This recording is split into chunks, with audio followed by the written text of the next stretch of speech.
para todos.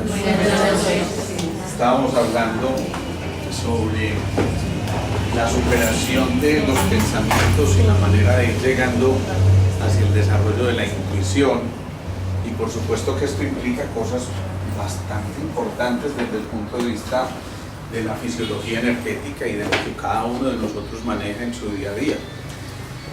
Es muy importante que apaguemos los celulares y es muy importante también que entendamos cómo esa fisiología va modificándose en la medida en que vamos desarrollando ciertas habilidades que por supuesto son consecuencia lógica de la práctica del día a día. En otras palabras, que no nos la vamos a ganar de hoy, que eso implica trabajar, que eso implica empezar a pensar en que quien quiere llegar a algo, pues necesariamente tiene que trabajar por ese algo. Entonces viene una pregunta. Decíamos, superar los pensamientos para tratar de llegar a la intuición. La pregunta es, ¿qué importancia podrá tener eso? ¿Qué importancia podrá tener el hecho de que tengamos una intuición mayor o que estemos ahí en ese punto? ¿Valdrá la pena? Claro. ¿Y eso por qué? Porque hay más conexión. Porque hay más conexión ¿con qué? Con la fuente. Conexión con la fuente. Bien. Fuente. ¿Qué más? ¿Algo más? ¿Ah? Paso adelante. Un paso adelante, listo. Un paso adelante. Más conciencia. Más conciencia. En el pensamiento, ¿hay conciencia o no? Sí, tiene ¿Sí o no siempre o no? Sí, para mí. No siempre, pero el pensamiento debe ser consciente. Ah, o sea que hay muchos pensamientos no conscientes. ¿Está bien? ¿Nos ponemos de acuerdo ahí o no? Yo espero que al final deduzcamos eso y miremos a ver si es cierto lo que estamos afirmando en este momento. Pero lo más importante es esto, que cuando estamos desarrollando la intuición, lo hemos dicho, al próximo lo saco.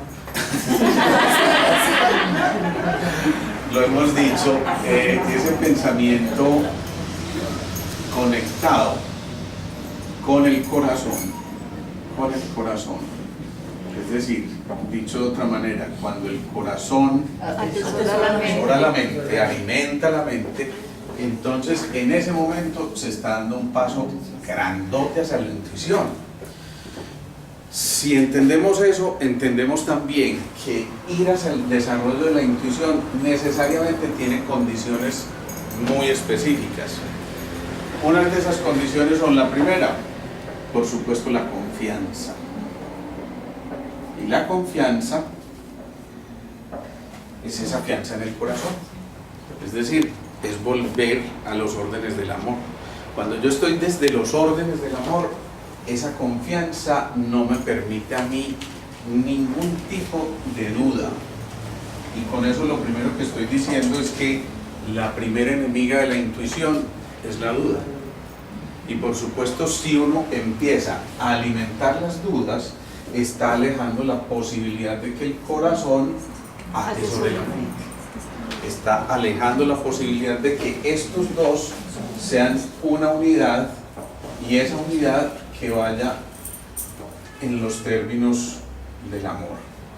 Insisto, esto no es un carretazo barato, y cuando hablamos de estos órdenes del amor, yo no me estoy refiriendo a Corinte Yao, ni mucho menos, me estoy refiriendo a que cada movimiento que estamos haciendo tiene que estar acompañado de un sentimiento genuino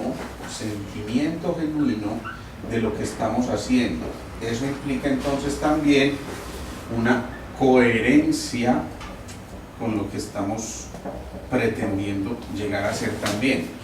Si somos coherentes, vamos en una misma dirección.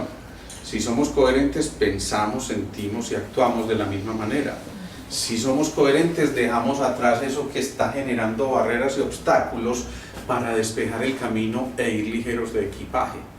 Ir ligeros de equipaje significa renunciar a lo no esencial, y renunciar a lo no esencial es simplemente encontrarnos con lo que nosotros somos y hemos sido, y simplemente eso implica volver a rescatar la memoria de nosotros mismos, esa memoria que estaba inscrita en el momento en que la semilla germinó con nosotros y que estaba de alguna manera ya determinando cuál sería esa posibilidad de conservar muchos talentos, muchos dones, pero que estaban ahí presentes. La única misión que nos pusieron realmente es a veces más sencilla de la cuenta, y es darnos cuenta de con qué vinimos en esas semillas. Esa medio bobita. No. Entonces, ¿qué pasa? Si nos empezamos a dar cuenta de qué hay en esas semillas, lo primero que tenemos que recuperar es la confianza. Pero ¿qué pasa cuando surge esa palabrita? Que llega el que tiene que llegar, el señor ego. Y entonces el ego dice, pero sí, seguro. No, yo no creo. ¿Sí? Y empiezan esos autosabotajes que nos empiezan a decir, no, tú no eres capaz, tú no tienes tiempo, tú no eres quien para merecerlo, tú no estás preparado, etcétera, etcétera, etcétera. Y en todos esos etcétera siempre están generándose barreras, obstáculos para poder llegar a ese camino de la intuición. Y entonces frecuentemente empezamos ya a confundir este proceso de la confianza y de la intuición con los prejuicios. ¿Sí? ¿Y qué son los prejuicios? Son los juicios antes de, por supuesto, es que es así elemental. Y a veces hacemos una cantidad de juicios por 50.000 estereotipos, por 50.000 paradigmas que tenemos y por conformaciones que hemos tenido de experiencias propias. Si, por ejemplo, alguien tuvo una mala relación de pareja, entonces prejuicia lo que va a llegar y yo no quiero que me hagan más daño. Es que los hombres todos son igualitos. Eso es lo que dicen ellos, pero nosotros siempre decimos bienvenidas. Somos comprensivos, es más, no solamente las apoyamos, sino que es que entendemos que es joda. Entonces, ¿qué pasa?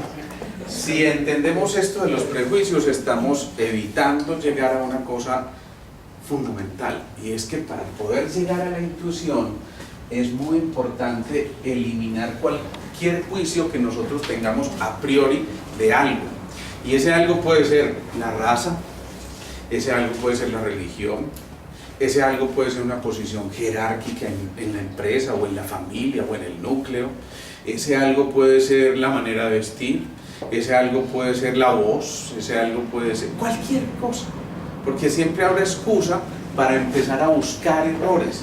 Es increíble, pero fisiológicamente nuestra mente está diseñada para detectar errores, ¿sí? Y con mucha frecuencia entonces nosotros vemos cosas que son súper claras, pero aún así hay algo por allá en el interior que nos dice error, algo está pasando, y buscamos el pero, ¿sí? ¿Se acuerdan el ejemplo que nos ponen? El puntico blanco y encontramos el puntico negro. Pero nuestra mente está diseñada para eso. Hay células, hay neuronas específicamente diseñadas para captar ese tipo de cosas y para dejar atrás la perfección como tal.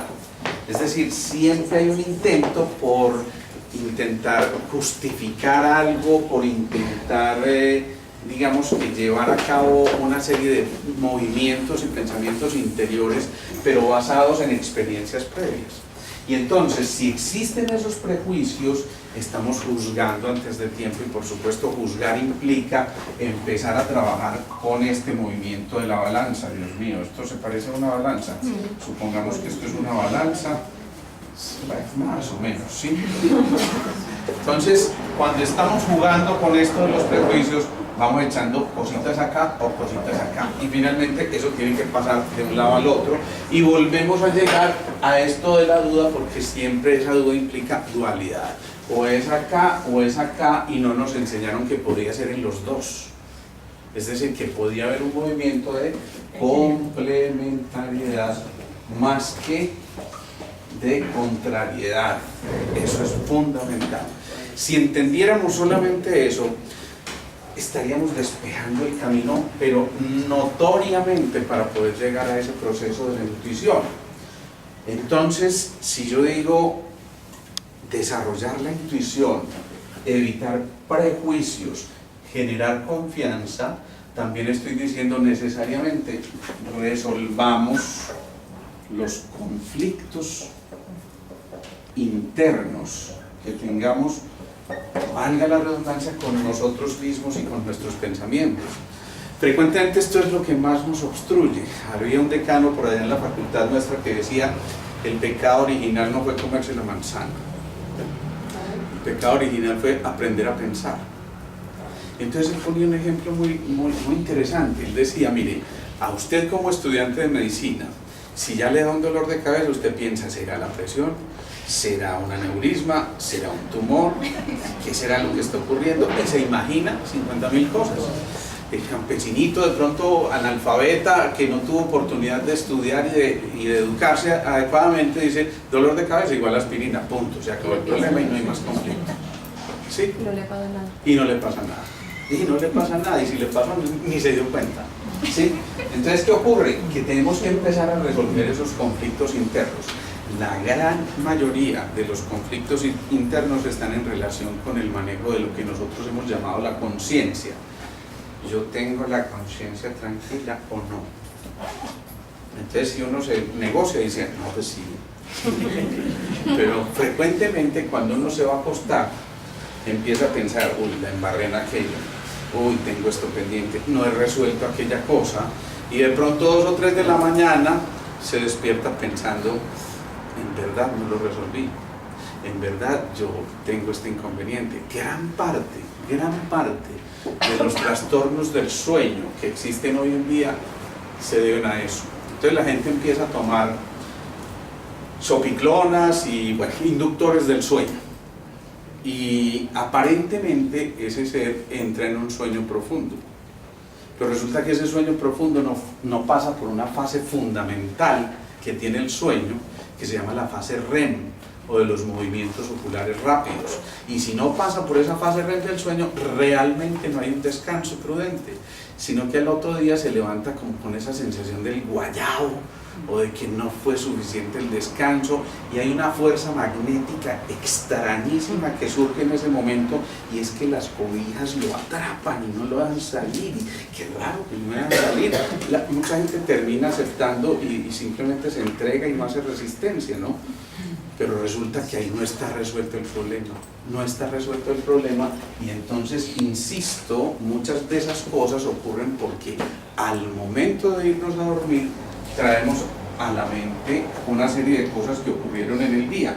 Entonces nos podemos elegir nosotros crear lo que se llaman los sueños lúcidos, tal como se conocen. Los sueños lúcidos, ¿a alguien se le ocurre que puede ser un sueño lúcido? Soñar despierto. Sí, algo. ¿Qué más podrá ser un sueño lúcido? No te escuché, perdón. Pienso que algo que estaba esperando o anhelando que ocurriera, y entonces en el sueño se va dando. Eso es exactamente. Entonces, al momento de irnos a dormir, vale la pena que nos cuestionemos algunas cosas. Primero, ¿cómo fue ese día? ¿Cómo fue mi relación con mi entorno? No solamente la del entorno conmigo, no solamente qué espero yo de la vida, sino también qué espera la vida de mí. Entonces, cuando empezamos a entender eso, empezamos a relacionarnos de una manera distinta, y seguramente que al momento de dormir uno dice: aquí me quedó faltando algo, ¿sí? Y nos interrogamos por algo. Pero es muy bonito poderse interrogar repleto de amor propio, no juzgándose, no decir y a darse látigo, ya no, es que yo no lo hice, es que tenía que haber, no, simplemente caí en cuenta que no lo hice, y empieza a preguntarte: ¿cómo debería haberlo hecho? Y si yo hubiera hecho esto, y si puedo colaborar con esto, y si puedo interferir en aquello. Entonces, en el momento en que empiezas a conciliar el sueño, en ese paso que hay entre el subconsciente, entre el consciente y el subconsciente, al momento de entrar insisto, en esa fase del sueño, resulta que ahí empieza el gran trabajo interior, y el subconsciente empieza a trabajar. ese trabajo empieza a generar las respuestas que probablemente, a los interrogantes que probablemente te estabas haciendo. Entonces por eso alguien dice, duerme, pero ten una libretica de apuntes cercana. Porque es frecuente que entonces te despiertes a las 2 o 3 de la mañana y, como decía Wayne Dyer, la brisa de la mañana tiene algo que contarte, y entonces en ese momento tener algo para anotar, porque es muy probable que al entrar otra vez en la fase subconsciente y en la fase ya más profunda del sueño, al día siguiente olvidas, tuve un sueño, fue algo muy importante, y le echa uno cabeza con qué fue que soñé y no se acordó. De todas formas lo dejó planteado nuevamente, con qué fue que soñé. Y ese con qué fue que soñé se sigue preguntando media mañana hasta que el jefe le hizo cambiar los pensamientos por otra cosa, y resulta que 15 días después ese con qué fue que soñé que yo generé en ese momento obtiene una respuesta de manera súbita. Por lo tanto es importante generar esas preguntas, por lo menos atreverse a hacer esas preguntas, pero entendiendo, como hemos dicho, que si nos hacemos una pregunta tenemos que estar dispuestos a recibir respuestas. Y a recibir respuestas, y aquí viene un quinto punto, con absoluto desapego al resultado. ¿Qué es el desapego? Es la renuncia, no es otra cosa. Y si logramos hacer ese proceso del desapego, estamos liberando cualquier resultado. Estamos renunciando a la necesidad de obtener algo específico, simplemente estamos teniendo esa información. Alguna vez contaba por ahí un swami cómo había un rey que estaba muy impresionado porque alguien, un verdadero maestro, había desarrollado este proceso de la intuición. Y entonces se fue a hablar con el maestro y le dijo: mire, yo quiero que usted me enseñe a desarrollar la intuición, no me importa si tengo que dejar de ser el rey como tal en cuanto a mandar y todo eso, pero permítamelo, ¿sí? Y resulta que el tipo le dice: bueno, si usted está preparado, vamos a hacerlo, pero eso sí, recuerde, si usted va a desarrollar la intuición, es muy posible que perciba muchas cosas que antes no. De hecho, ¿cuál sería la definición de la intuición? Pregunto yo. ¿Qué es una intuición? ¿O qué es la intuición? Percibir. Es ver un poquito que se experimenta. Es ver más allá. Como darse cuenta de cosas que no están a Es simple una luz vista. especial. Darse cuenta de cosas que no están a simple vista y frente a las cuales no tiene que actuar la razón. Esa es tal vez la parte más importante. No se recurre a la razón y al intelecto para llegar a ese punto, sino que el organismo está captando una serie de informaciones, pero las está captando sin la participación, por lo menos consciente, de la razón. Entonces, cuando este señor le dice: listo, ya esté preparado, él llega a su casa o a su palacio y se da cuenta que tiene la capacidad de leer la mente y de leer los pensamientos de los otros. Una persona intuitiva puede hacerlo, ¿no? Y en esas ve que se acerca a su hijo, él se acerca cariñosamente y dice: ¿qué estará pensando mi hijo? Y se mete en la mente del hijo: ¿cuándo se irá a morir este señor que yo quiero pasar de ser príncipe a ser rey? Entonces lo mira y dice: oh, sí. Se aleja y empieza a medio torturarse con ese tipo de cosas. De pronto se va para donde el jefe del ejército y entonces dice: yo también tengo que aprender a leer. Y en cristiano dice este viejo papa, ¿qué será lo que estaba pensando? Yo no quiero seguir dirigiendo el ejército, yo me quiero apoderar del reino. ¿Sí? Y empieza a leer todas esas cosas hasta que finalmente llega un momento de tal angustia por esto que le habían concedido que él dice: yo no quiero desarrollar la intuición. Por eso les decía, el que esté dispuesto a hacer eso tiene que estar preparado para recibir respuestas a los interrogantes que se está haciendo. Y eso a veces puede ser complicado. Eso significa que desarrollar la intuición no necesariamente implica que siempre las noticias vayan a ser ni buenas ni malas, simplemente van a ser. Es decir, no se va a entrar a calificar o a cualificar esas respuestas, y por eso es el desapego. Yo renuncio a que todo tenga que ser bueno, o renuncio, por supuesto, a que todo tenga que ser malo. Dime, Karen. De pronto también es como considerar lo que es real, pues porque por ahí hay una imagen que es, digamos, 2 caseticas, entonces dice realidad y mentira, y la fila de mentira es larguísima, y de realidad, como para que te digan lo que es real y lo que no, vacía totalmente. Entonces como que es como dilante creer que si se abre a lo real va a ser bueno, y Claro. no necesariamente, pues implica Y no construcción. necesariamente, exactamente. Entonces, ¿qué pasa? Con eso que estás diciendo, Carlos, eso es muy importante, porque uno está diferenciando entre lo que uno quisiera recibir y lo que está recibiendo. Y entonces, ¿quién participa ahí nuevamente? Otra vez el ego. Y empieza uno a dudar ¿y cómo saber si esto es una creación mía o si es realmente una intuición o si esto que está ocurriendo realmente vale la pena magnificarlo desde ese centro que se conecta desde el corazón hasta la mente para poder contemplar esto de la intuición? Entonces viene una cosa muy importante para diferenciar en esto, y es el estado meditativo o el estado de contemplación, que es uno de los métodos de la meditación.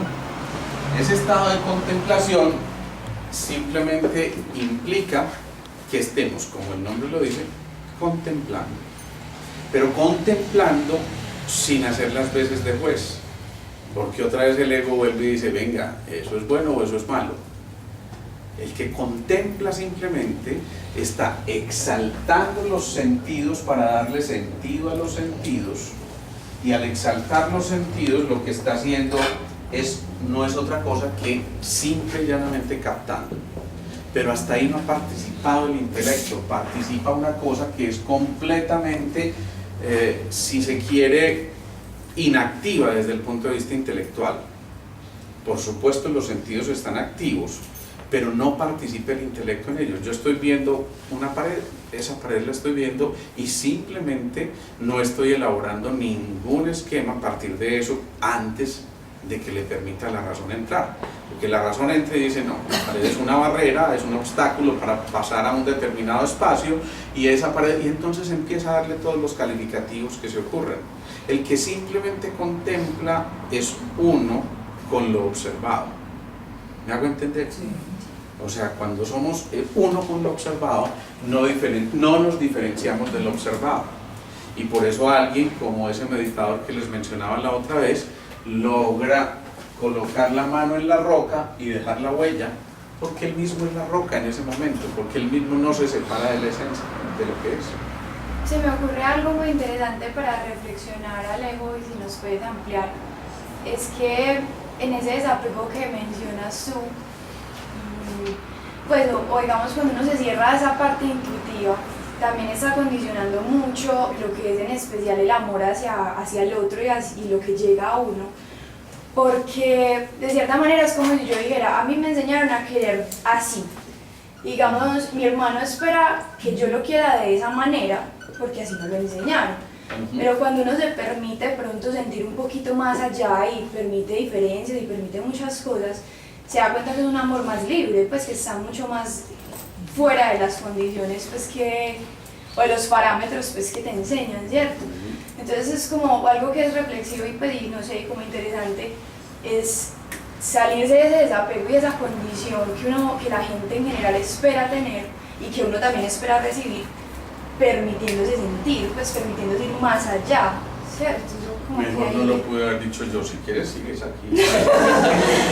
amplía Eso es absolutamente cierto, porque es que renunciar a eso no es otra cosa que empezar a encontrar otra de las características que va acá. Te adelantaste un poquito, que es la libertad.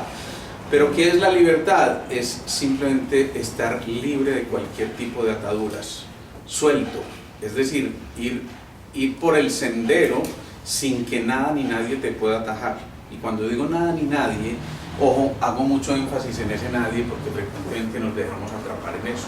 Miren, alguien le dijo un piropo a una persona, algo bonito, y posiblemente fue captado de buena manera, pero 10 minutos después se olvidó. Pero si en lugar del piropo fue una crítica, es muy posible que 30 años después todavía persiste esa información. ¿Por qué? Por lo de las celulitas esas que les dije en el cerebro, están preparadas allá para capturar lo que fue nocivo, negativo, lo que interrumpió el flujo natural de las cosas, y entonces nos quedamos en eso. Y nos quedamos, esa es la gran trampa del ego, y es lo que tenemos que ir trabajando poco a poco, cosa que no es fácil, porque es que esa ofensa que te hicieron generó un cambio fisiológico tremendamente grande, mucho mayor, infortunadamente, que ese adagio o ese elogio que te hicieron en un momento determinado, porque estamos muy acostumbrados a dar pero no a recibir generosamente. Entonces cuando alguien nos da algo, no lo recibimos con la misma generosidad, y entonces por eso la duración es mucho menor. Se supone que dura aproximadamente lo negativo, aproximadamente 5 veces más que lo positivo en la toma de conciencia. Entonces imagínense el trabajito que tenemos que hacer en ese aspecto. Todavía nos queda un buen camino por recorrer. Entonces, en ese estado meditativo y contemplativo es cierto, Caro, que nosotros renunciamos al condicionamiento, y al renunciar al condicionamiento estamos quitando barreras. Al volver a quitar esas barreras, lo que estamos haciendo es simplemente recuperando el mayor don que el ser humano pueda tener, que es el de la libertad. Por eso lo hemos repetido aquí en varias ocasiones: nunca, jamás, por ningún motivo, por el que sea, renunciar a la libertad. Y por eso cuando haya dudas, cuando se vaya a hacer alguna actividad de cualquier tipo, preguntarse siempre: ¿esto conduce a mi libertad o al contrario me ata? Si es lo segundo, definitivamente el camino no va por ahí. Si logramos entender eso, entonces vamos a actuar coherentemente, porque eso nos va a facilitar y a despejar también el camino. Entonces, ¿qué ocurre? Aquí en este proceso meditativo hay unas, digamos que unas herramientas que nos permiten entrar en ese proceso meditativo para desarrollar la intuición. Lo primero es la técnica de visualización. ¿Alguien podría describirme ese término, visualización? Que es distinto al acto de ver. ¿Un ciego podrá visualizar? Sí, yo te describo. Entonces entendemos eso. ¿Qué es ese acto de la visualización? Imaginárselo. Es crear, porque Mirar, implica sí. algo de creatividad, de imaginación, ¿sí? ¿Qué otra cosa? Protección. De proyectarse, ¿sí? ¿Qué más? Crear imágenes. ¿Qué dijiste, Carlos?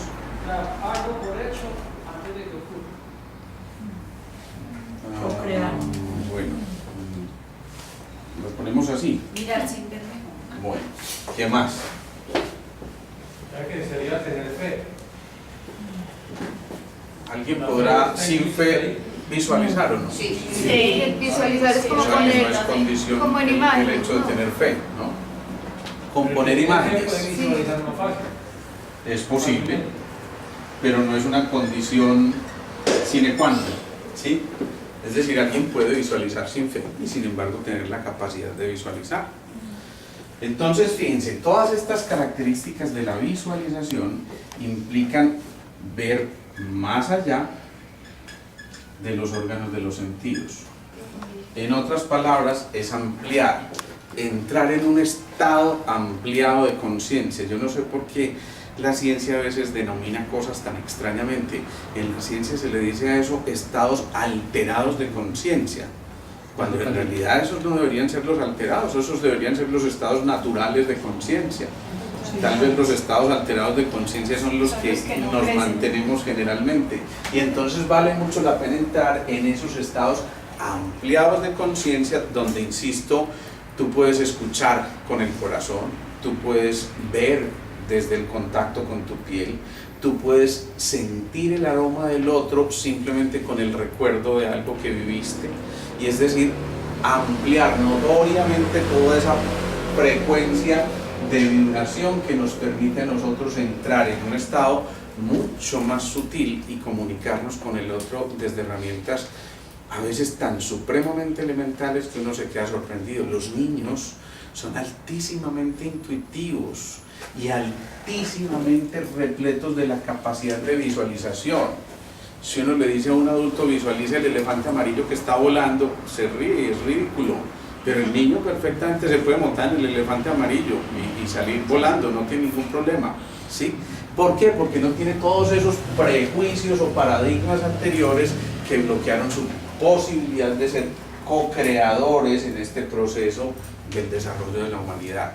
Cuando empezamos a ser co-creadores, entonces empezamos a conectarnos. Cuando decimos co-creadores, significa que estamos en contacto con ese creador.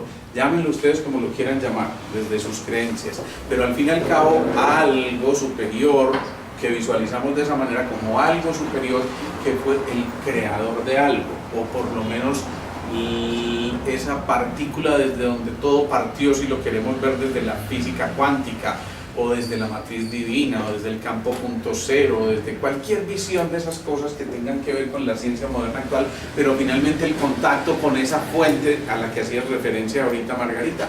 En ese contacto con la fuente lo que estamos haciendo es renunciar a nuestra pequeña personalidad, es decir, renunciar a nuestro cuerpo físico, a nuestro cuerpo emocional y a nuestro cuerpo mental, y contactarnos a través de ese puente de sabiduría, ese templo de la sabiduría, ese Antacarara, ese templo de Salomón, esa conexión con la fuente, con el alma, la posibilidad de encontrar, insisto, ese origen desde donde todos partimos. Si somos verdaderamente co-creadores, estamos encontrándonos con ese origen y con esa fuente, y eso significa que tenemos que ir mucho más allá, insisto, de esta envoltura que tenemos, que por supuesto hay que respetar y cuidar, y vinimos a habitar en ella y tiene una razón de ser, pero no confundir la vida ni con el cuerpo, ni con el poder, ni con el placer. Dime. A ver, de pronto se podría relacionar esa visualización también con la ilusión, en el sentido de que eso es un sentimiento que logra generar una confianza de querer conseguir algo que intensamente se anhela. Es muy importante tu pregunta y te la agradezco infinitamente, porque es completamente distinta la capacidad de visualizar a la ilusión. La ilusión casi que ya de por sí está diciendo es algo medio salido de la realidad, y incluso puede ser realmente utópico, o simplemente responder a lo que dijiste, a un anhelo, a un deseo ferviente, pero que no necesariamente esté en relación con la verdad. Y a veces justamente esa ilusión es la que nos confunde dentro de esos prejuicios con la verdadera intuición. La intuición está, si lo pudiéramos decir, en el lado complementario de la ilusión. ¿Por qué? Porque esa ilusión nos lleva a que nos metamos en el mundo del deseo, de los apegos, y ya decimos, tenemos que renunciar, por aquí estaban, a los apegos para poder llegar al momento o al encuentro con la intuición. ¿Ibas a decir algo? La pasión es... ¿La qué? La pasión, sí, es un camino a la intuición. Es un camino a la intuición, sin ninguna duda. ¿Por qué? Porque la pasión es la conexión con la dopamina. ¿Perdón? La que te mueve. La que te mueve, claro. La pasión es el camino al encuentro con la dopamina, y la molécula de la pasión es la dopamina. Pero también la molécula del amor es esa, precisamente, la de la pasión. Entonces, por eso, si tú sientes pasión por algo que estás haciendo, es muy probable que en ese momento llegue una idea inspiradora, y el espíritu, inspirarse, estar dentro del espíritu, el espíritu estar en ti, implica la conexión más directa hacia la intuición. Si tú recuperas la pasión, eso solo ya te está generando la posibilidad de que ningún obstáculo sea suficiente como para impedirte llegar a eso que te fijaste como propósito en el encuentro, precisamente con esa conexión de pensamiento y corazón. Y por supuesto hemos dicho, cuando hablamos de la pasión y de la dopamina, generalmente estamos hablando no solamente de la epífisis que la produce, sino de dónde actúa, hacia dónde se refiere, que es al cuarto centro, es al centro del corazón, es al centro del amor, es al centro de lo que es verdaderamente esencial, es aquello que te permite autorreconocerte y autoaceptarte, pero además aceptarte no con resignación, sino con regocijo y con alegría, es con entusiasmo verdadero, y ese entusiasmo, ya lo hemos dicho, en teos asmo, Dios está en mí, es volver a conectarse, insisto, con lo que tú eres, que no es otra cosa que una parte de la fuente misma, y por tanto eres absolutamente perfecta. Si lo vemos desde ahí, fuimos creados a su imagen y semejanza, nos dijeron. Si lográramos entender solamente ese pedacito, entenderíamos que las imperfecciones las creamos nosotros, pero si nosotros las creamos, pues nosotros mismos tenemos la capacidad de renunciar a ella, siempre y cuando no partamos desde la misma mente que las creó. O sea, un problema no se resuelve desde la misma mente que lo creó. Si logramos entender eso, vamos a seguramente a poder renunciar a tantas cosas que hemos venido cargando sin que realmente sean esenciales. Y entonces yo tengo la discusión con mi hermano o mi hermana o mi familiar y me quedé enfrascado en que esa discusión esté. Y yo soy el que elige, yo quiero que eso siga ahí o no, y si no quiero que no siga, pues simplemente no va a seguir, a pesar de que el otro esté intentando hacerlo. Pero si yo renuncio a pegarme a eso que estoy teniendo allá, pues entonces perfectamente puedo caminar con libertad. Si yo renuncio a seguir en la discusión mental del problema que tuve con el jefe hace 8 días, es muy posible que retire la energía de eso que no es esencial, y entonces yo me sienta ligero de equipaje y que no al momento de dormir tenga que seguir trabajando en el proceso y por supuesto generando más fatiga, más irritabilidad, más consumo de la energía de reserva, más consumo de mi seguridad y mi identidad, más consumo de la energía del primer centro, más consumo de la conexión de ese primero con el séptimo centro, que implica la posibilidad de despertar a la alegría, a la felicidad, a la serotonina, a la oxitocina, del tono emocional, de la berraquilina, de las ganas, del entusiasmo, de todo eso, ¿sí? Esa es una elección. Cada uno elige, y por eso nunca yo me voy a cansar de hablar del arte de la volición. Esa volición es otro de los dones maravillosos que nos dieron, que es la capacidad de elegir con libertad hacia dónde nos queremos mover. Para entonces empezar a hacer ese tipo de contacto con la intuición, decíamos, es fundamental empezar a desarrollar la capacidad de visualización, y por supuesto la visualización es ir más allá de.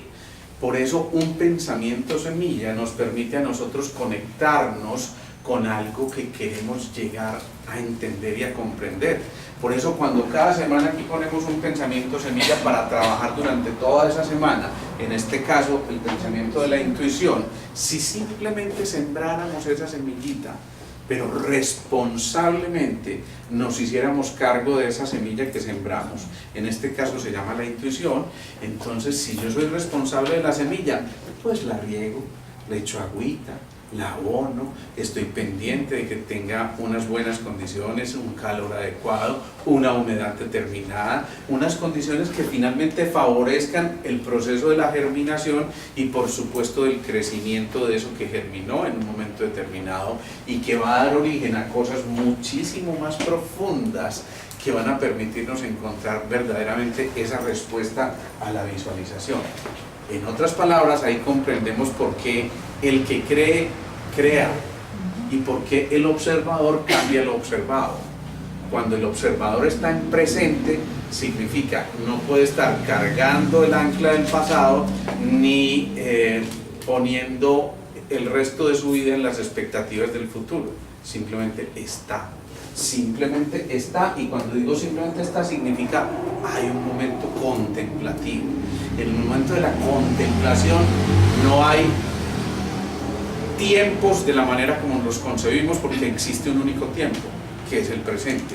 No hay espacio porque es una ubicuidad, es decir, es un todo, es una única unidad, y entonces en ese momento de la contemplación simplemente no tiene cabida el juicio, ni tiene cabida eso de la capacidad de volver a traer los paradigmas o los dogmas de los que fuimos dotados anteriormente por experiencias propias, y simplemente renunciamos porque entramos en la capacidad de sentir. Menos conocimiento, más sentimiento. Cuando hablamos de sentir, significa tan sencillo como volver a ubicarnos en ese cuarto centro, y ese cuarto centro, recordemos, es el centro de la mitad.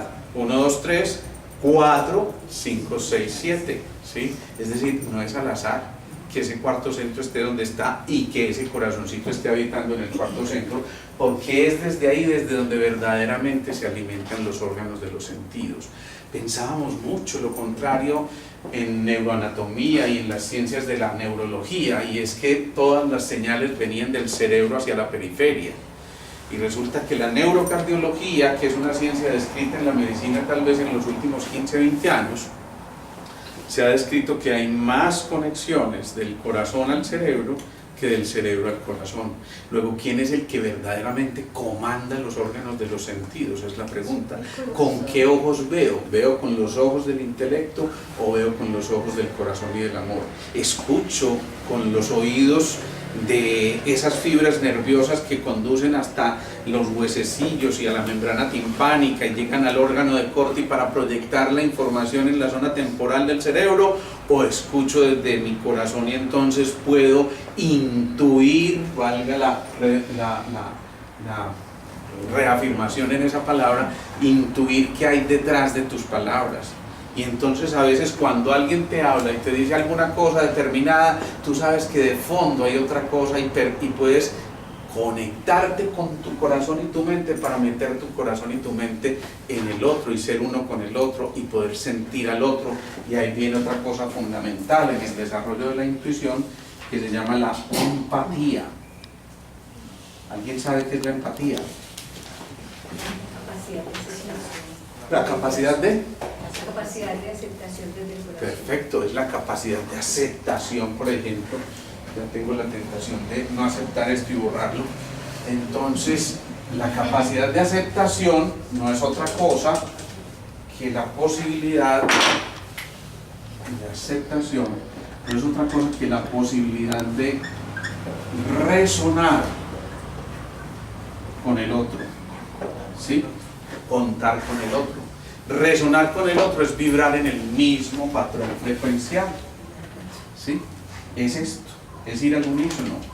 Si estamos haciendo ese unísono, entonces nos encontramos en un único sonido, que es el del único, verdadero, grandísimo sonido que abarca toda la humanidad, que es el latido de la humanidad. No es el latido individual, es el latido de cada uno de los individuos que componen esa bella sinfonía que es la vida, y entendiendo que cada uno está aportando una nota para formar acordes y finalmente recordar que la vida es música.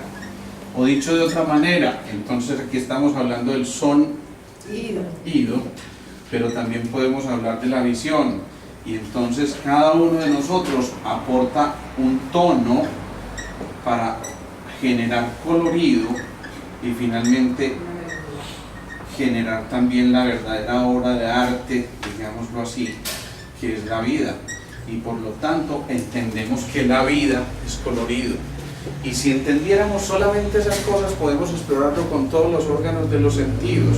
El tacto no es simplemente poner unos corpúsculos de Meissner o de Pacini o de todos estos corpúsculos en la piel que simplemente captan la presión, el calor, la temperatura, todas estas cosas, sino que están permitiendo conectarnos con una cosa que va mucho más allá del tacto. Yo te puedo sentir cuando te aproximas a mí, y entonces despertar una fisiología completamente distinta en mí, un comportamiento completamente distinto, porque tu sola presencia altera mis sentidos, para bien o para mal. Es que usted siempre que se acerca se tira en todo, ¿sí? Pero ¿quién se tira en todo? ¿Ella que se acerca o yo que permito que se tire en todo? Eso es. Entonces, de cada uno de nosotros depende qué tanto recibe y qué tanto simplemente libera, suelta, renuncia a cargar. En realidad no tendríamos que cargar absolutamente nada. Si no hubiéramos nacido, ustedes se imaginan en el canal del parto el muchachito saliendo de cachaco. Eso sería como enredadito. Es muy posible que el cordón umbilical se enrede más así. Por algo vivimos en pelotos, ¿sí? Traduzco eso para los que nos oyen por allá en otra parte, desnudos, ¿sí? Entonces entender eso, entender que lo que estamos trayendo en nuestro equipaje no es otra cosa que la capacidad de liberar, la capacidad de soltar y de no confundirnos con ese equipaje. Cuando uno se confunde con el equipaje, ese equipaje empieza a pesar, pero además empieza el ego a decir necesitamos más equipaje y ya no me basta con esos zapatos, sino que tengo que tener una hilera de 40 zapatos, y no me basta con esa camisa, sino que tiene que ser la última moda y por ahí 30 de esas, porque si no, no estamos ahí. Y entonces empezamos a tener una cantidad de discusiones que realmente se alejan de lo que nosotros somos.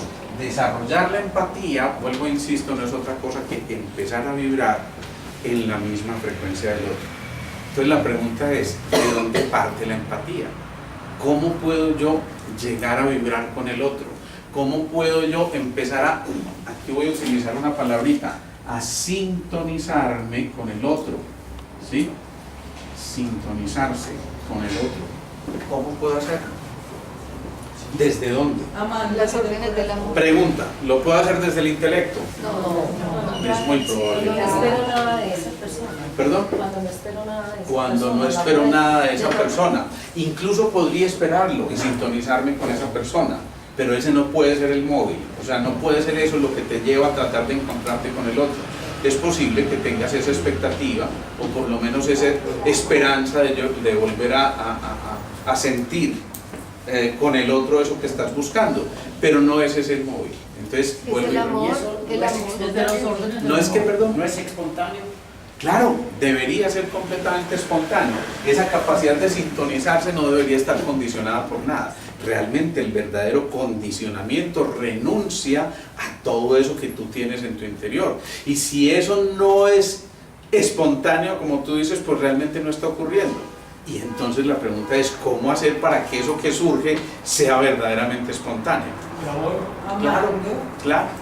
¿Y eso qué significa, traducido de otra manera, Carlos? aceptar al otro como es. Amar al prójimo como tú. Sin prejuicios. Ser compasivos. ¿Quién dijo ser compasivos? Compasivo ¿Y cómo haces para ser compasiva? Sin juzgar al otro y sin juzgar a uno. Simplemente contemplando. Eso significa algo así como mindfulness. Mindfulness fue la palabra que más se utilizó en las investigaciones médicas el año anterior.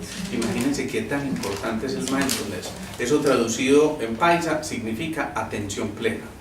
Cuando yo estoy teniendo atención plena con el otro, le estoy diciendo, me importas, me interesas, eres importante para mí, no existe una barrera entre nosotros, y por eso entonces no solamente te acepto, sino que acepto mis propios condicionamientos para poder relacionarme contigo.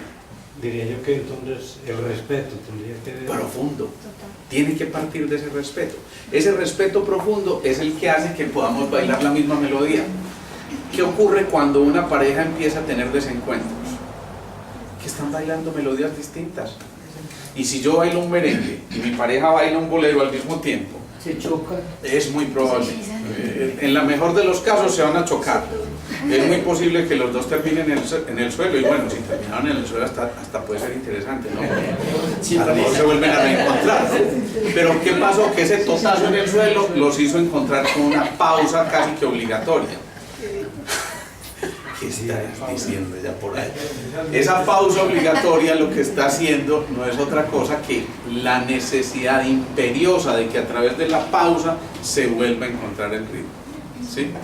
Y encontrar el ritmo, ¿qué es? Volver a sonar para que esto realmente sea agradable al oído y no un rugitus, un rugido, un ruido, de ahí viene la palabra ruido, sino que empieza a ser verdaderamente un sonido agradable que le permite a uno reconocer al otro como persona, a través de son, la música. Entonces, si nos podemos comunicar a través de el otro, desde la música, volvemos a lo más esencial de lo que nosotros somos. En realidad, cuando hubo un proceso de la germinación, cuando espermatozoide y óvulo se juntaron para hablar de la raza humana nomás, estamos diciendo que en ese momento no solamente hubo una explosión de fotones inmensamente grande para recordarnos que éramos luz y por supuesto colorido otra vez, sino que también hubo verdaderamente música. Se dice que en el inicio del universo el único sonido que se escuchaba era el om.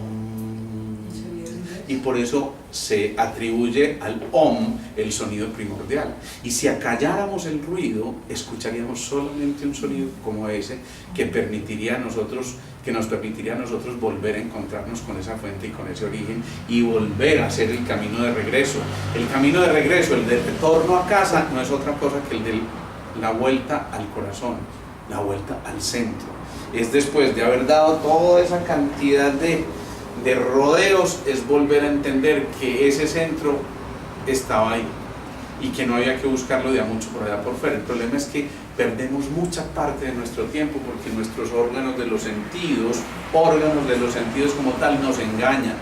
Y entonces estamos preocupados no solamente por lo que percibimos desde aquí, desde el oído, no desde la escucha, desde el oír, y entonces oímos que alguien nos criticó y ahí nos quedamos y nos fuimos, pero esto siguió retumbando aquí y en esa corteza se dibujó toda esa información, o lo que vimos que no nos agradó, que nos siguió taladrando en la corteza occipital y que ahí siguió formando imágenes eidéticas además, es decir, que se empiezan a repetir y que se conectan con otras y entonces empiezan a formar engramas y a complicarnos la cosa porque se relacionan con una o con otra experiencia determinada, y yo cuando vivamos una cosa que se pareció a esa experiencia, vamos a traer esto que nos desagradó en un momento determinado, y ahí es donde empezamos a complicarnos. Por eso, literalmente, volver a llegar al camino de la intuición no es otra cosa que volver a habitar el vacío, y el vacío es la plenitud total, paradójicamente, porque en ese vacío, en esa plenitud total, cada uno de nosotros está desarrollando esa capacidad de visualización. Decíamos ahora entonces que para poder entrenar esa capacidad de intuición vale la pena al principio visualizar lo más elemental. Si yo les digo a ustedes visualicen algo, estoy seguro que aquí el 80% visualizan un paisaje en calma probablemente, y entonces ven el sol o ven el lago en calma y empiezan a meterle detallitos, el pajarito que pasó por ahí, la cascada, todas esas cosas que van llegando en ese momento y que de alguna manera están retroalimentando ese subconsciente con experiencias pasadas, con conocimientos previos, y entonces se construye todo un paisaje a partir de elementos. En realidad el paisaje no viene solito, es decir, viene con una cantidad de ingredientes, pero cada uno ve a su antojo lo que quiere ver en el paisaje, ¿sí? El que está amargado y ve el lago en calma dice, qué jartera, este silencio tan aburridor, pues. Y entonces prefiere una tormenta o a lo mejor un oleaje supremamente grande, y cada uno lo está mirando desde donde está partiendo, desde lo que él identifica como sus necesidades, pero muchas veces esas necesidades están completamente lejanas a lo que realmente es la esencia. Lo propio ocurre si nosotros empezamos a visualizar figuras, por decir algo. Imagínense que esta pantalla está en blanco y yo pinto esta imagen y nos quedamos visualizando esa imagen. Para visualizar esa imagen tuvo que ocurrir una cantidad de conexiones neuronales supremamente complejas. ¿Quién creyeron? Pero para nosotros generar esta imagen estamos teniendo que recurrir a una cantidad de informaciones previas que nos decían, esto es un círculo, esto lo ubicamos de tal forma, y además le damos características, es pequeño, es grande, es café o es negro, o es, ¿sí? Y cada uno va poniéndole características, pero si yo complico esto más y por ejemplo meto esa imagen dentro de otra y esa dentro de otra más, entonces estamos generando toda una verdadera geometría que estimula zonas específicas a nivel subconsciente. Una de las maneras de empezar a entrenarse para renunciar a cargar muchos pensamientos y a empezar a limpiar cosas es esta: empezar por visualizar cosas muy simples como el paisaje, después empezar a meter cosas más distintas. Estos ya son figuras geométricas que implican que empiecen a activarse otras zonas completamente distintas a las del paisaje, porque el paisaje lo está elaborando ¿quién? ¿Alguien me responde esa pregunta? El observador. El observador, pero ¿desde dónde quiero decir? Desde el intelecto, desde la mente. Sí, pero ¿desde dónde más? O sea, estamos claros en que lo está visualizando desde el polo neurosensorial. Muy posiblemente no lo está visualizando con la nalga, lo está visualizando desde el polo neurosensorial. Pero ¿qué parte del cerebro? Ya dije alguna cosita. ¿Qué parte del cerebro está visualizando el paisaje?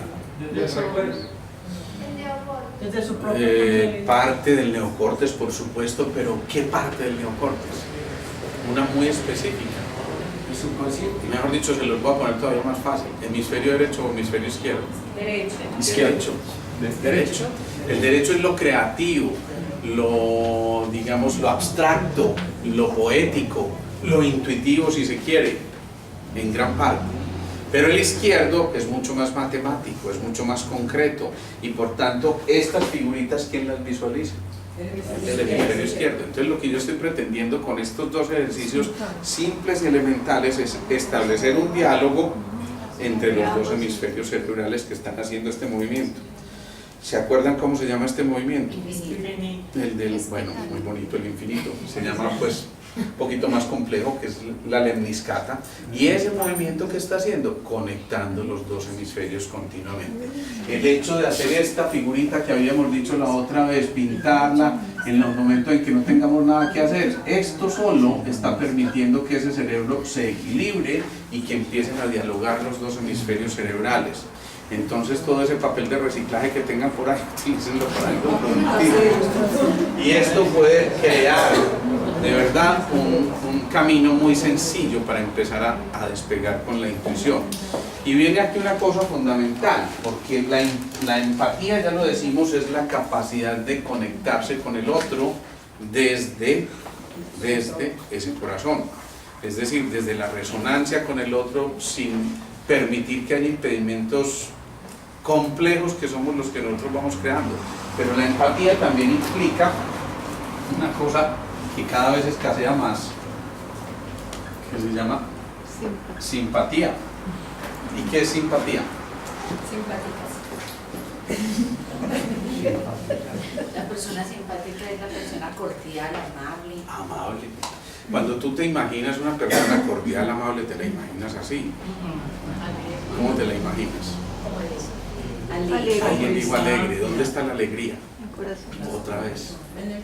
Parte del corazón, sale de ahí. Es decir, mantener un corazón alegre es casi que garantía de ser simpático. Pero ser simpático significa eso, entender que podemos despertar las fibras del otro, y por eso esa simpatía hace cosas tan mágicas como aquellas cuando el bebecito sonríe y todos tenemos que soltar la cara. ¡Ay, carajo! Nadie dice que cosa tan horrible, a mueco y todo.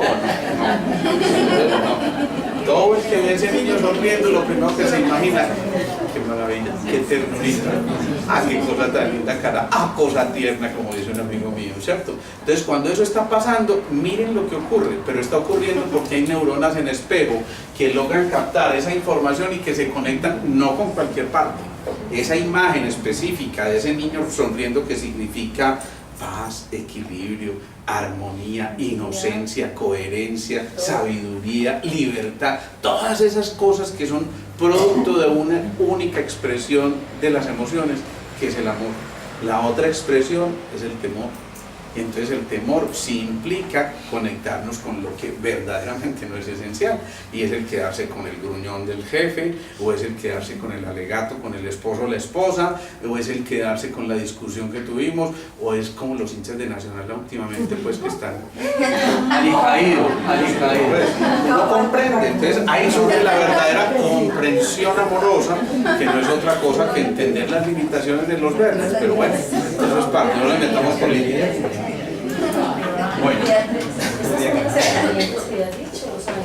Que una herramienta para llegar a la intuición era una herramienta es la visualización de ¿sí? las dos maneras. Hay una segunda herramienta muy importante, y es conectarse con el corazón. ¿Cómo conectarse con el corazón? Sencillamente, sin ser ningún mago, ni sin ser ningún iniciado, ni sin ser ningún iluminado. Bueno, aquí hay muchos, pero ¿cómo? Gracias. Sí, han ido llegando argentinos últimamente. Bueno, si alguien toca y lleva sus manos al corazón de esta manera, intuitivamente está haciendo el movimiento para conectarse con esa cualidad. Entonces, llevarse las manos al corazón y hacer este movimiento, que es como de apretarse en esta zona y soltar, apretar y soltar. Háganlo en este momento ahí y observen la sensación que tienen. Claro, no solo se puede conectar con la otra persona, es más bien descubrir que ya estaba conectado con la otra persona. Es volver a encontrarse una cosa que Teilhard de Chardin llamaba la noosfera, que es la esfera donde nos conectamos desde la conciencia. Por eso, cuando te conectas desde el corazón con alguien, suena el teléfono y es ese alguien que está en Australia. ¿Por qué? Porque te estás conectando con lo más elemental, que no es otra cosa que la posibilidad de que la conciencia vaya por esos canales maravillosos de información que no tenemos ni siquiera que pagar la cuenta por eso, no tenemos que utilizar ni banda ancha ni nada porque esta es súper ancha. No, es completamente distinto a eso. La telepatía es tratar de volver a comunicarse, pero otra vez ampliando los órganos de los sentidos y no más. Es entrar en un patrón frecuencial determinado que queda muy corto al momento de hablar de la intuición. Es decir, si lo vemos en esos términos, la intuición es tan grande como si compararas el sol con un grano de arena. ¿Ya? Es así de grandota la diferencia que existe entre una y otra. Por eso, volver a conectarse, insisto, con la intuición no es otra cosa que la posibilidad de volver a ser nosotros. Es decir, renunciar a tantas cosas que no son esenciales. Es repetirlo en las palabras de Facundo Cabral: mi educación iba bastante bien hasta que entré a la escuela. ¿Sí? ¿Por qué? Porque nos castraron muchas cosas, evitaron que nosotros fluyéramos libremente y nos pusieron una condición tremenda, un condicionamiento, un enmarcamiento en una serie de cosas que nos dijeron: tenemos que entrar a la universidad, hablar un solo verso, cuando en la unidiversidad está la posibilidad de entender que tú puedes tener una opinión, tú también, y entre todos enriquecemos esta opinión y no necesariamente significa que seamos contrarios. Por eso son los grandes conflictos que tiene la humanidad, porque no entendemos que detrás de toda esa posibilidad de comunicación existe una posibilidad aún mucho mayor, y es simplemente entrar en la comunicación desde el silencio. Cuando se hace el silencio, cuando se hace la pausa, en ese momento y solo en ese momento aquietamos el mundo de las emociones, y entonces evitamos ese proceso de tener que adaptarnos y simplemente volvemos a entrar en lo que siempre hemos sido y, digamos, a lo que renunciamos en un momento determinado por esa cantidad de prejuicios y paradigmas que nos inculcaron. Por lo tanto, esas condiciones para la intuición, estar resolviendo los conflictos, estar en un estado de quietud, que es el mismo estado de pausa, estar en un estado de no racionalización, sino renunciando al intelecto para darle cabida a la posibilidad de sentir y manifestar esos sentimientos tal y como son, sin adornos, no hay que ponerles adornos, son así y punto. Pero también a renunciar a la necesidad de tener que estar calificando cada cosa y entonces, digamos que supeditar lo observado a las condiciones que ya tengamos previas, que son las que nos hacen perder con mucha frecuencia el camino hacia lo esencial. ¿Estamos hasta ahí? ¿O volvemos a empezar? Bien, preguntas, dudas, inquietudes. Ahí volviendo, que me parece supremamente interesante a esa danza, la música que es la vida, que me parece un concepto bien en el cual hay que profundizar. Yo veo lo importante del amor es esa aceptación interior de yo darme, yo tener el amor para estar en la unidad con él y conmigo. O sea, sí, que salirme de esa unidad es estar descentrado. Y si estoy descentrado, es lo que no permite tener esa danza, resonar con el otro. Entonces ahí aparece otro concepto, sí, que es sin perder la esencia. Claro, porque si yo quiero resonar con el otro, parto de mi esencia para poderme conectar desde el amor. Te lo voy a repetir con una frase que dice Khalil Gibran y que yo acostumbro repetir mucho. Él dice: juntos como las cuerdas del laúd, pero que cada cuerda de su propio tono. Es precioso eso. Yo digo, alguien que escribe una frase como esas tiene que estar conectado con el amor y entender que tu individualidad es tan respetable como la mía y que precisamente esa unidad empieza desde el respeto profundo, como tú decías, hacia el otro y hacia lo otro, porque no solamente es el otro, sino lo otro, el entorno, ¿sí? Y ese entorno es fundamental. Me encantó esa palabra que utilizaste, estar descentrado.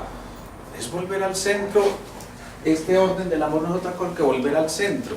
Y volver al centro es volver a escuchar la música. Por eso no es al azar que la primera nota que tú produjiste en el momento del desarrollo embrionario fue el latido cardíaco. 21 días de engendrado y ya ese corazón estaba empezando a latir. E inmediatamente empezó a latir ese corazón, se quedó la necesidad de que alguien lo escuchara. Y al día siguiente se empieza a desarrollar el pabellón auricular. Como quien dice, la música necesita quien la escuche. El cantante necesita quien lo escuche. El pintor necesita quien admire su obra. El creativo necesita que alguien interprete lo creado. Entonces es fundamental entender eso que estás diciendo. Me encanta eso a lo que llegaste, porque eso sí es volver a entrar en los órdenes del amor, es volver a hacer melodía, es volver a hacer sinfonía, es volver a confundirse entre el instrumento, la partitura y el intérprete y ser uno solo, porque a pesar de ser componentes de la música, finalmente la esencia es la música misma. Y si cada uno entendiera que somos música, si cada uno entendiera que esas celulitas necesitan vibrar a un patrón frecuencial determinado para no degenerarse y no descentrarse, para cumplir con su labor, para que cada uno entienda en esa célula del hígado que ella tiene que formar cosas o productos a partir de la absorción de nutrientes, y sepa que el hígado es anabólico y le tocó esa función del anabolismo, pero que el vaso entienda que tiene otra función que es contraria exactamente, que es la del catabolismo, eliminar toxinas, y que el corazón entienda que en esa frecuencia que está emitiendo está marcando el paso, como cuando los soldados dicen: todas las mañanas cuando sale el sol, la tropa entera quiere gritar. La tropa entera. No, pero ¿qué es esto? No pagamos servicio militar. Seguro que nadie ha visto una tropa más desnutrida que esta, por Dios. Vamos a hacerlo y atrevámonos a hacer el ridículo. Todas las mañanas cuando sale el sol. Todas las mañanas cuando sale el sol, La tropa entera quiere gritar. la tropa entera quiere gritar. Vengan civiles, vengan a trotar. Vengan civiles, vengan a trotar. Y en hombres de acero se convertirán. Y el hombre de acero se convertirá. Se siente una tropa distinta. ¿Sí? Bien, cuando eso ocurre, esto que parece tan elemental es una herramienta fundamental para el soldado en ese momento, porque se empodera. Ustedes todas las mañanas cuando sale el sol, adiós mío bendito, eso con toda seguridad pues que nos vamos a dar una a la mitad, pero si cada uno además pone el paso y dice todas las mañanas, pucha, yo aquí no, ¿sí? Casi que me voy volviendo argentino, ¿no? Eso es bien distinto. Cuando empezamos a resonar estamos vibrando ahí, en otro patrón frecuencial distinto. Dime. Entonces, para llegar a eso, tenemos que tener el respeto por el otro. Claro. Pero decías también que tenemos que tener respeto por el entorno. Y a eso no le ponemos tanto cuidado. De pronto le tenemos, pues, nos empeñamos en tener el respeto por el otro. Sí. Pero a veces no del todo de nosotros humanos. Nos creemos al mendigo y a veces no se le dio tanto respeto. Sí. Vemos al indígena tampoco. Pero vemos el mismo planeta y el planeta no lo respetamos. Sabemos cómo lo hemos destruido. Claro, claro. Pero es por eso, porque hemos olvidado que somos parte de... Si entendiéramos que...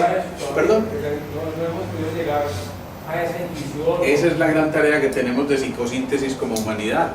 Es decir, si entendiéramos que es que el mendigo somos nosotros también, cuando estamos asumiendo la actitud de mendigar amor, por ejemplo, o si entendiéramos que ese perrito que pasó al lado y que se perdió y que pusieron hoy en el chat, por favor búsquenlo, apenas aparece el perrito todos resonamos y vibramos y damos el aplauso, eso significa que estamos resonando con ese animalito. O si entendiéramos que cada uno de nosotros, al identificarse con eso que hay ahí en el entorno, con el colorido, con la roca, con la flor, con cualquier cosa que está, entendemos que no es otra cosa que el recuerdo de los tres reinos en nosotros, el el recuerdo de lo mineral en nuestra transparencia, el recuerdo de lo vegetal en la devoción a la luz, el recuerdo animal en nuestra flexibilidad y movimiento, el recuerdo de lo humano en el enrollamiento para poder volver a almacenar más información, el recuerdo del contacto con el quinto reino, el reino de las almas, no es otra cosa que volver a entender que somos una única humanidad y que somos una única unidad. Si entendiéramos solamente eso, si entendiéramos que esa unidad parte de lo que esencialmente somos, es que estamos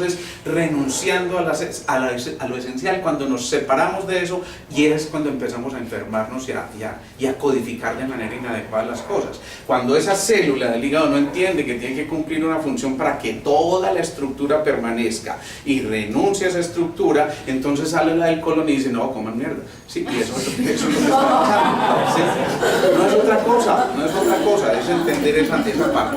Insisto, si cada uno entiende que en su rol, que no es otra cosa que un accidente en realidad, que cada uno está ocupando un rol, alguien el rol de mamá, alguien el rol de papá, alguien el rol de médico, otro de abogado, otro del embetunador, otro del pordiosero, son roles. A mí me impresionaba mucho las cosas que describía de verdad Facundo Cabral cuando, por ejemplo, se va y se encuentra con un mendigo en el basurero y le dice, pobre hombre, pero ¿por qué estás acá? Contame, ¿por qué estás acá? Y el tipo le contesta, estoy acá porque es el mejor lugar del universo, simple y llanamente porque aquí me ha puesto Dios. Si entendiéramos esas cosas tan absolutamente elementales, entonces también diríamos, como decía la Madre Teresa de Calcuta cuando le decían, ¿por qué no va a visitar a tal político para que le dé algunos pesitos? Y ella decía, mientras lo visito a él se me está muriendo uno de mis enfermos. ¿Sí? Entonces es tan elemental como volver a encontrar esas raíces y esa esencia, insisto, que habita en nosotros. Negar la esencia es negarnos a nosotros mismos. ¿Bien? Y para respetar, obviamente, es el respeto por el otro, pero también es tan sencillo como mi autorrespeto, mi autoaceptación. Y obviamente estar cuidando de mantener mis altos niveles de autoestima. Me encanta ese aporte, porque es que es verdad, yo no puedo respetar al otro si no me respeto a mí mismo, no puedo prodigiar o proyectar amor al otro si no me amo a mí mismo. Por eso siempre nos dijeron en el primer mandamiento, ¿cierto? Amar a Dios sobre todo y a tu prójimo como a ti mismo, pero como a ti mismo. No puedo renunciar a esa parte. Y a veces de verdad somos seres un poco conscientes de la necesidad que tenemos de introyectar amor. Intuición viene de una palabrita que implica ir al interior. Intuyere significa vuelve a tu interior, vuelve a tu centro. ¿Sí?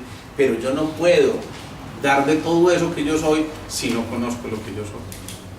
Alejandro, pero entonces cuando entramos en ese estado de conciencia de llegar a esa unidad, Sí. de llegar a mi centro, Sí. me da la posibilidad de entender la misión por la cual estoy en esta evolución. Qué bueno, qué bueno. Y a partir de entender esa misión, es porque el que es mendigo disfruta en ese espacio. Y porque en este momento en el mundo, a esta hora, probablemente están haciendo N número de vidas, unos en los palacios reales y otros en el monte. Unos ya nacen ricos por descendencia y otros, y a partir de esa unidad, de entender cuál es la misión en este espacio, aparece la polaridad, que es la luz o la oscuridad. ¿Cómo es que es tu nombre? Fernando. Fernando, mira. Otra vez retomo Facundo Cabral. Él describía que cuando Diógenes pasaba por el mercado, se daba cuenta de cuántas cosas él no necesitaba. Lo decía, es decir, mano ocupada, mano perdida. Es decir, que rico no es el que tiene más, sino el que menos necesita. Es decir, que el conquistador se convierte en esclavo de lo que conquistó. Es decir, que jodiendo se jodió. Y después lo remataba San Francisco y decía, soy feliz porque deseo poco, y lo poco que deseo, lo deseo poco. ¿Sí? Entonces no es que unos nazcan ricos, nacemos ricos todos. Vuelvo y te digo, aún el que nació en el castillo nació desnudo.